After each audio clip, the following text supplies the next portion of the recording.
everyone, it's Danny. Welcome back to my channel and another 12 by 12 scrapbook layout process video. Today I'm going to be using mostly Kaisercraft supplies. I've got the Sandy Toes collection here and I'm going to be using this cut file. This is a free one from the Paper Issues website, so definitely check out. They've got heaps of free cut files which are pretty awesome. And I've got a few photos that fit the theme. I'm actually joining in with Scrap the Boys challenge for February, so you saw the mood board there. It's lots of blues, and as soon as I saw it I thought ocean, so these photos are all very blue and beachy. So I do end up going with that photo of my son just splashing in the water, and I'm trying to choose a background paper there. I do end up going with the one with the starfish on it. And now I'm just deciding what I'm going to back my cut file with. So I'm using the Kaisercraft, I think this is the Deep Sea 6x6 paper pad. Actually it's 6.5 by 6.5 paper pad that I just recently got from Spotlight. I did film some of me backing this cut file, but unfortunately it all went really out of focus, so I couldn't show you. But anyway, I completely backed it using just that 6-inch paper pad. So this is the backing paper I've decided to go with. I was thinking about using a blue background, but like as you can see from the photo, he's on the beach. The photo, like when I was taking the photo, I'm shooting from like up the beach from the water, so you can't actually see the ocean apart from the water he's standing in. So I thought it would be kind of strange. So that's why I picked that paper, because it looks more like he's standing on the beach. Does that make sense? Sometimes I feel like I don't make a lot of sense. So for my first photo layout, I'm starting with some vellum. It's just a plain white vellum from Officeworks, and I'm going to trim that top and bottom, and then I'm just going to tear both sides. So I want quite a sort of messy, because it's beachy, his hair's very windblown, and you know, I want it to be quite casual.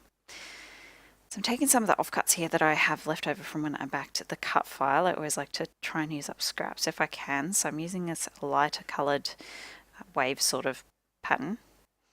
And then I'm going to flip through a bit more and find the rest of another pale blue colour that I used. That one. So I'm going to put that on the other side. I'm just sort of laying them so you can see them through the vellum. That's why vellum's nice. You can still see the patterns of the papers behind, but it kind of softens everything up. So just thinking about layers. And I do end up going with this deeper teal, so I'm trying to get a good mix of sort of light and dark blues. So it's very monochromatic, this layout. The mood board is just lots of different shades of blue.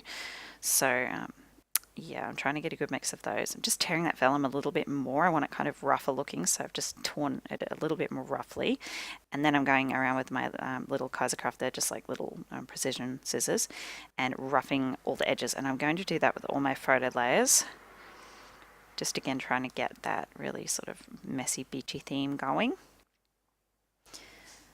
Just going to do a little thin strip of this, and you can see why the 6.5 by 6.5 inch paper pads are so nice, because you can really back a 4 by 6 photo with them nicely. Roughing up the edges there. And now I'm going through the 6-inch paper pad, the same paper pad, and I'm pulling out this little dark blue scallop border. I just wanted a bit of a darker color at the bottom just to sort of help ground my photo, because my photo is going to go right at the bottom left there. And it kind of reminded me of waves a little bit. So now some mixed media, because we have to have some mixed media. So I actually didn't go overboard on this page, I don't think. I'm just taking the, it's a waffle stencil from Kaisercraft, and that's a 6 by 6 inch stencil, and I'm just using some white modeling paste. And I'm just going to do a little bit at either side of the photo, and I'm trying to get it messy. I don't want it to sort of be all neat and like some of the squares aren't fully filled in. I'm trying to make the edges sort of not super straight. I didn't succeed all that well to the left. It still looks kind of straight, but yeah, I kind of wanted it to look a bit like netting, like fish netting. Does that make sense? Okay, this is a pigment ink. This is also from Kaisercraft. It's just it's the Island pigment ink. It's a really light sort of mint color, and you can see I'm dragging it across the modeling paste. This is after it's dried, obviously. I'm just dragging it, not pressing it, so it keeps it really light. I just wanted a touch of color. And then I'm going through with the Kaisercraft turquoise shimmer iridescent mist and doing a whole bunch of splatters. I'm using a lot of Kaisercraft products. I'm not on their design team. I'm not sponsored by them, but they are an Australian brand, and I do have a store near me, and they do a lot of really good online specials. So that's why I have a lot of I have a lot of their stuff. Quite often they'll have 50% off some of their older collections. Like every couple of months they have one of those, and I pick up a bunch of stuff. So that's why I have so much of it. So these watercolors I'm using are little shimmer ones. They're just cheap from Spotlight, but they're pearlized. And they give a really beautiful, really shimmery effect, especially when you use it for splatters like that. So I'm just playing with my positioning. It does end up pretty much going like I have it here. So pulling out all my alphas. These are from the Reject Shop. I've had them for a while, the little foam sort of script words, and I haven't used one of them yet, so I was determined to get one on this page. So that favourite fits really nice. And these are just some plain like naked chipboard. So my title will end up being Favourite Beach Day.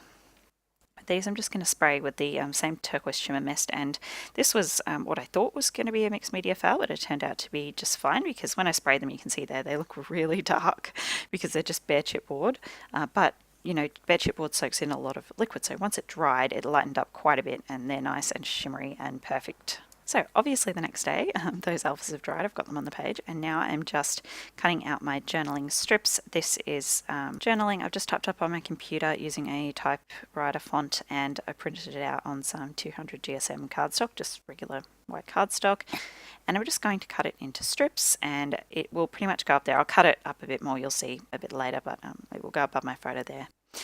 And so now I'm going in, I decided I needed a bit more of a darker blue, so this is the same blue that's in the very bottom section of the shell cut file.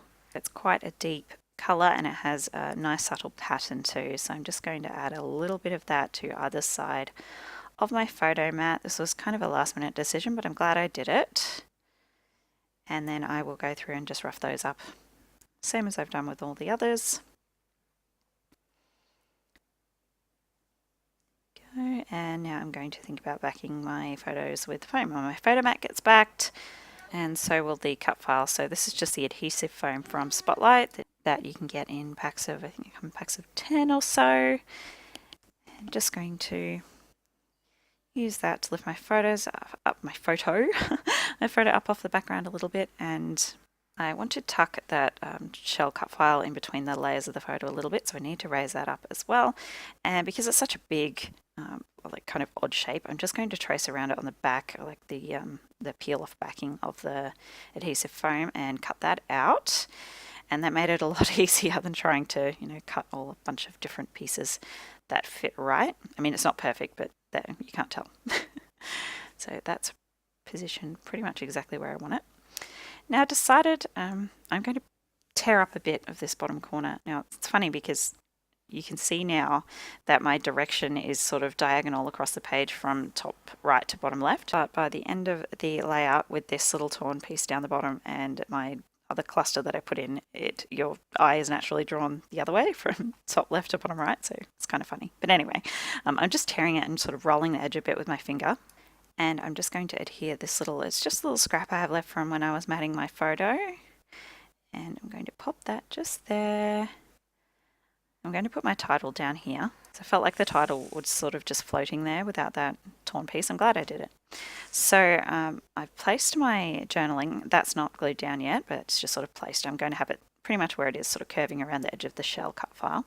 But first I'm gluing down my photo, and then I'm going to go ahead and glue down my cut file as well. I'm just using tacky glue. It's just the one from Bunnings. It's nothing fancy. Just tuck my shell in there.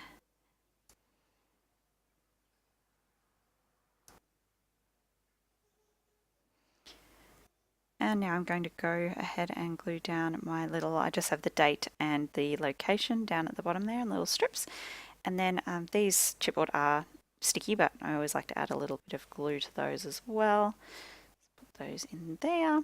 And then I'm going to take these Grace Taylor little alphas there, like a typewritten font, which I thought matched nicely in that sort of beige colour. And I start laying them down. I kind of wanted to have the title sort of curve around the edge of the torn section there, but when I was putting them in, these stickers, I was going to cover up that lovely big splatter I have there. So I decided against that, so I've just moved that over. I don't know why, I really just didn't want to cover that up. So it goes there, right, sort of in the middle, and then I'm going to move the script so that the curve of the F sort of curves just around the top of the B. So there we go. I'm pretty happy with it in the end. So I'm going to go through now and glue down all my journaling. It was a bit of a nightmare trying to make all that straight, and it isn't perfectly straight, but I don't really care. This Hello Summer sticker, I was playing with it. I didn't like it at the bottom. I don't really like it there either. It does end up getting moved. So now I've decided this top bit looks really bare and blank. It needs a cluster. So I've pulled a couple of little die cuts from the 6-inch paper pad from Kaisercraft, the same one I've been using the whole time, and I've pulled out that little sand dollar sort of die cut, and then the special day was actually like a let's celebrate your special day sort of tag, but I cut it in half, so it's just going to be like that there. And then I've decided I'm going to use that Hello Summer as my third sort of part of that cluster. So just like that, and trim off the excess, and there you go. So it sort of draws your eye in that diagonal across the page to that bottom right torn corner. And then to finish off, just a few enamel dots, some nice plain blue ones from the Reject Shop. I'm going to use I think 6, just sort of in the blank areas around the page, 3 around my title, and then 3 in that top section, and that is all done. Here come the close-ups. I really hope you enjoyed watching this. Definitely check out the challenge if you haven't already. It was really fun. I was really inspired by it, and I love how this layout turned out. Thank you so much, guys. I'll see you next time. Bye.